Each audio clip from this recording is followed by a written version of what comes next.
बिस्मिल्लाहिर्रहमानिर्रहीम। अस्सलाम वालेकुम नाज़रीन करम।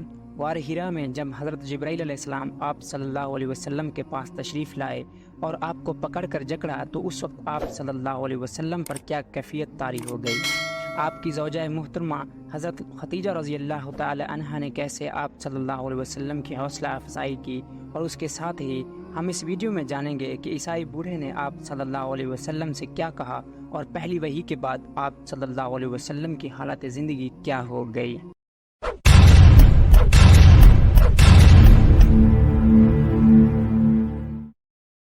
हज़रत आयशा रज़ी अल्लाह तआला अन्हा की ज़ुबानी इस वाक़े की तफसीलात सुनते हैं।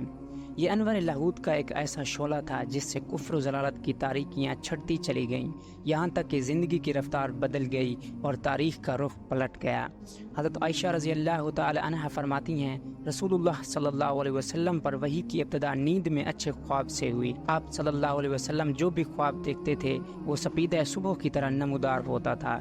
फिर आप सल्लल्लाहु अलैहि वसल्लम को तन्हाई महबूब हो गई, चुनाचे आप गार हिरा में खलवत इख्तियार फरमाते और कई कई रात घर तशरीफ़ लाए बगैर मसरूफ़ इबादत रहते। इसके लिए आप तोशा ले जाते, फिर तोशा ख़त्म होने पर हज़रत खतीजा रज़ी अल्लाह तआला अन्हा के पास वापस आते और तकरीबन उतने ही दिनों के लिए फिर तोशा ले जाते, यहाँ तक कि आपके पास हक आया और आप गार हिरा में थे, यानी आपके पास फरिश्ता आया और उसने कहा पढ़ो।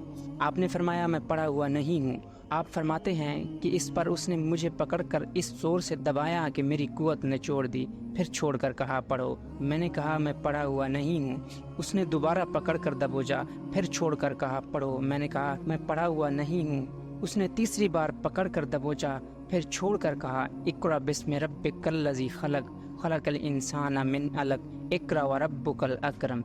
पढ़ो अपने रब के नाम से जिसने पैदा किया, इंसान को लोथड़े से पैदा किया। पढ़ो और तुम्हारा रब निहायत करीम है। इन आयात के साथ रसूलुल्लाह सल्लल्लाहु अलैहि वसल्लम पलटे। आपका दिल धक धक कर रहा था। हज़रत खतीजा बिन्त खुवैलिद के पास तशरीफ़ लाए और फरमाया मुझे चादर उड़ा दो, मुझे चादर उड़ा दो। उन्होंने आपको चादर उड़ा दी, यहाँ तक कि खौफ जाता रहा। इसके बाद आपने खतीजा रज़ी अल्लाह तआला अन्हा को वाक़े की इत्तला देते हुए फरमाया ये मुझे क्या हो गया है, मुझे तो अपनी जान का डर लगता है। हज़रत खतीजा रज़ी अल्लाह तआला अन्हा ने कहा कतअन नहीं, बाखुदा आपको अल्लाह ताला रुस्वा न करेगा। आप सिला रहमी करते हैं, दरमांदों का बोझ उठाते हैं, तई दस्तों का बंदोबस्त करते हैं, मेहमान की मेज़बानी करते हैं और हक़ के मसाइब पर आयानत करते हैं। इसके बाद हज़रत खतीजा रज़ी अल्लाह तआला अन्हा आपको अपने चचेरे भाई बरका बिन नौफल बिन असद बिन अब्दुल उज़ा के पास ले गईं। बरका दौर जहलियत में ईसाई हो गए थे और इब्रानी में लिखना जानते थे, चुनाचे इब्रानी ज़ुबान में हस्ब तौफ़ीक़ इलाही इंजील लिखते थे। उस वक्त बहुत बूढ़े और नबीना हो चुके थे। इनसे हज़रत खतीजा रज़ी अल्लाह तआला अन्हा ने कहा भाई जान आप अपने भतीजे की बात सुने। बरका ने कहा भतीजे तुम क्या देखते हो। रसूलुल्लाह सल्लल्लाहु अलैहि वसल्लम ने जो कुछ देखा था बयान फरमा दिया। इस पर वर्का ने आपसे कहा ये तो वही नमूस है जिसे अल्लाह ने मूसा पर नाज़िल किया था। काश मैं उस वक्त तवाना होता, काश मैं उस वक्त ज़िंदा होता जब आपकी कौम आपको निकाल देगी। रसूलुल्लाह सल्लल्लाहु अलैहि वसल्लम ने फरमाया अच्छा तो क्या ये लोग मुझे निकाल देंगे। वर्का ने कहा हाँ, जब भी कोई आदमी इस तरह का पैगाम लाया जैसा तुम लाते हो तो इससे ज़रूर दुश्मनी की गई, और अगर मैंने तुम्हारा ज़माना पा लिया तो तुम्हारी ज़बरदस्त मदद करूँगा। इसके बाद वर्का जल्द ही फौत हो गए और वही रुक गई।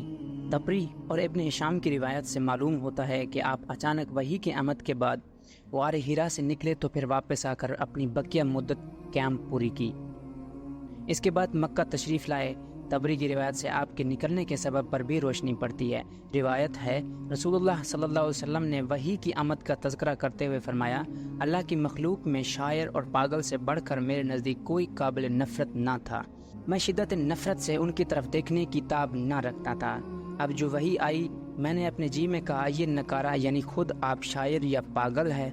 मेरे बारे में कुरैश ऐसी बात कभी ना कह सकेंगे।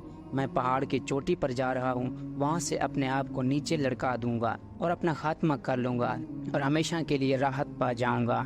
आप सल्लल्लाहु अलैहि वसल्लम फरमाते हैं कि मैं यही सोचकर निकला, जब बीच पहाड़ पर पहुँचा तो आसमान से एक आवाज़ सुनाई दी, ए मोहम्मद सल्लल्लाहु अलैहि वसल्लम تم اللہ کے رسول ہو اور میں جبرائیل ہوں۔ آپ کہتے ہیں کہ میں نے آسمان کی طرف اپنا سر اٹھایا، دیکھا تو جبرائیل علیہ السلام ایک آدمی کی شکل میں افق کے اندر پاؤں جمائے کھڑے ہیں اور کہہ رہے ہیں، اے محمد صلی اللہ علیہ وسلم، تم اللہ کے رسول ہو اور میں جبرائیل ہوں۔ آپ صلی اللہ علیہ وسلم فرماتے ہیں کہ میں وہیں ٹھہر کر جبرائیل علیہ السلام کو دیکھنے لگا اور اس شغل نے مجھے میرے ارادے سے غافل کر دیا۔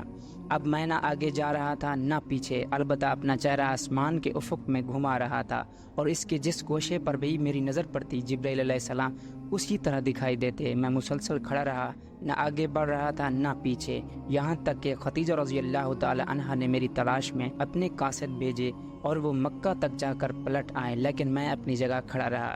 پھر جبرائیل علیہ السلام چلے گئے اور میں بھی اپنے اہل خانہ کی طرف پلٹ آیا۔ خدیجہ رضی اللہ تعالی عنہا کے پاس پہنچ کر ان کی ران کے پاس انہی پر ٹیک لگا کر بیٹھ گیا۔ انہوں نے کہا، ابو القاسم، آپ کہاں تھے؟ باخدا میں نے آپ کی تلاش میں آدمی بھیجے اور وہ مکہ تک جا کر واپس آ گئے۔ اس کے جواب میں نے جو کچھ دیکھا تھا انہیں بتا دیا۔ انہوں نے کہا، چچا کے بیٹے، آپ خوش ہو جائیے اور آپ ثابت قدم رہیے۔ اس ذات کی قسم جس کے قبضے میں میری جان ہے، میں امید کرتی ہوں کہ آپ صلی اللہ علیہ وسلم امت کے نبی ہوں گے۔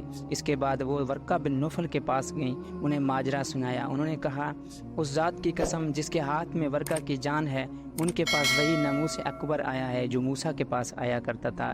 یہ اس امت کے نبی ہیں، ان سے کہو ثابت قدم رہیں۔ اس کے بعد خدیجہ رضی اللہ تعالی عنہا نے واپس آ کر آپ کو ورقہ کی بات بتائی۔